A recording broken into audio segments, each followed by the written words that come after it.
So, what was your journey like to become that? To get in that position because you have a lot of people looking up to you for direction. What was that journey like?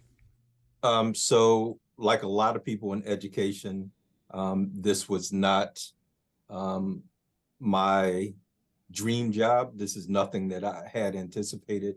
I graduated with a bachelor's degree in English and didn't really know what to do with it. But I kind of thought that I would be the next Spike Lee or Steven Spielberg. Hmm.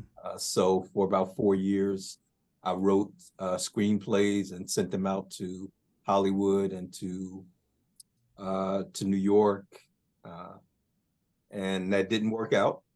And so, in order to make ends meet, I decided to substitute teach. And once I got into the classroom and around students, then I was hooked. That was what I felt was my calling. I love the connection. I love to see the light bulbs go off with kids when they learn something new. And plus, I had a story that I felt was compelling to the kids, and it became relatable. And so I really enjoyed that. That's awesome. I love that, Doctor. I mean, we make plans, and then God has another plan, right? And Absolutely. it's so cool, though. That's great that you have that God-given gift of creativity to be like a Spike Lee or Lucas or Spielberg, right? Um, and then you were guided into the educational world. And my mom was a teacher, so it's cool. You said Okay. something. My mom said that when that light bulb, that moment when the kiddo gets it, they see something Absolutely. new. That is powerful. And then when you were K through 12, or even at the college level, where Right. was there anything that you may have struggled with? For me, it was anxiety and depression, and for our listeners, it'd be really inspiring to kind of hear if there was anything you were, had a challenge with. So with me, I think my greatest challenge is that I lack self-confidence. I was the youngest of uh, three siblings, so I was always trying to be a pleaser, Mm. and it took me a while to get my self-confidence and not be a follower. Um, when I was in high school, I barely graduated. My GPA upon graduation was about a 1.4. Um, the only reason I made it to the college level um, was that my mother was persistent, and my mother said that it's not uh, a lack of intellect; it's a lack of ability and motivation on your part. So when I went to college, I finally got accepted to a college, but they accepted me on a probationary basis and said that we will give you 1 full year in order to get at least a 2.0 at C. And I was able to do it. But the blessing with all of that is that when you find a point in your life where you look at obstacles that are placed in front of you as an opportunity for you to get better.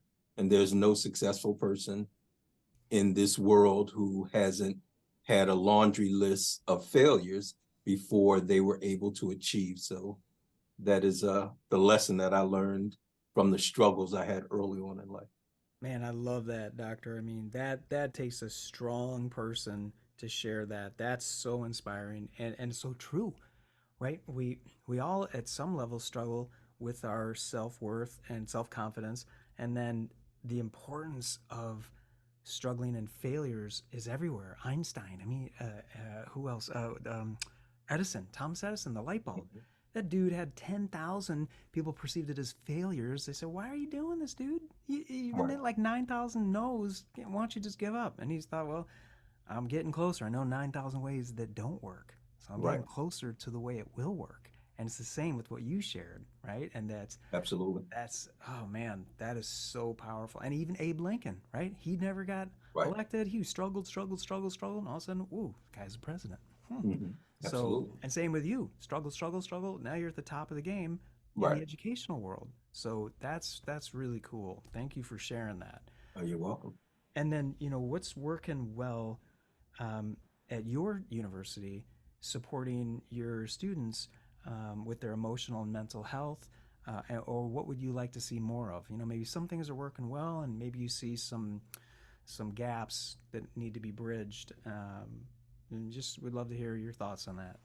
So what's working well is that we incorporate into our curriculum a component for mental health.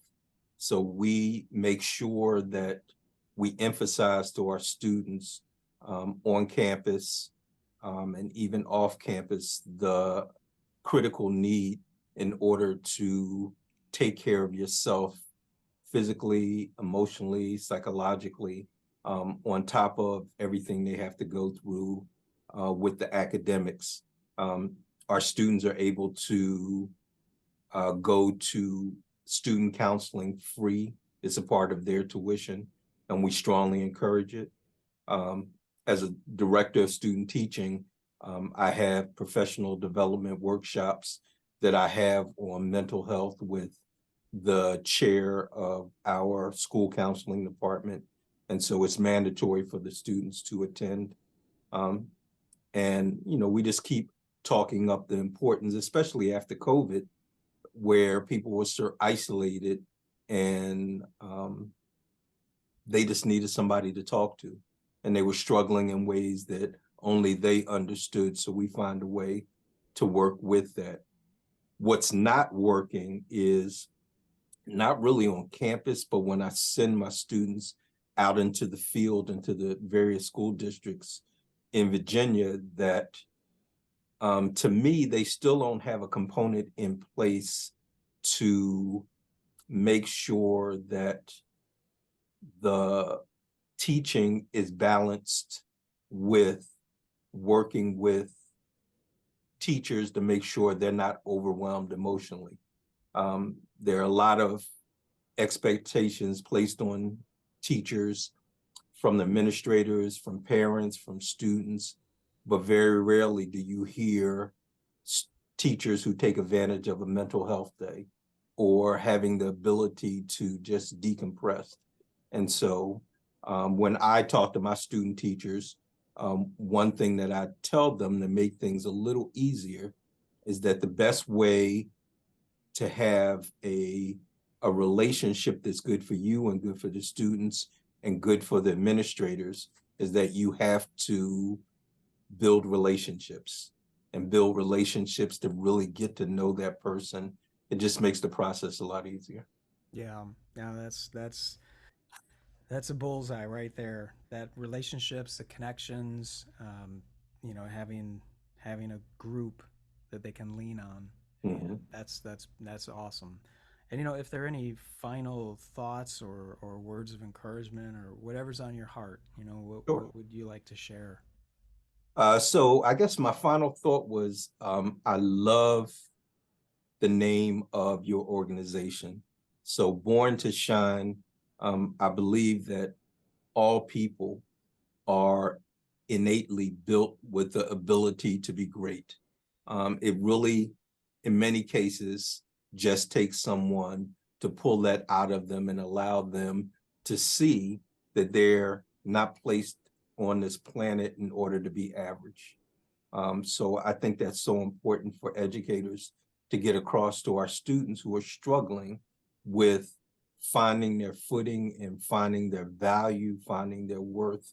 So as people, educators, parents, individuals who have influence on kids, it is incumbent upon all of us to make sure we let them know that we believe in them, and then when they believe in themselves and put that belief into practice, they can do anything that their mind desires. So just a strong belief in yourself because um, I guess to coin your phrase, because everybody is born to shine. Yeah, love that. That is so powerful and so true.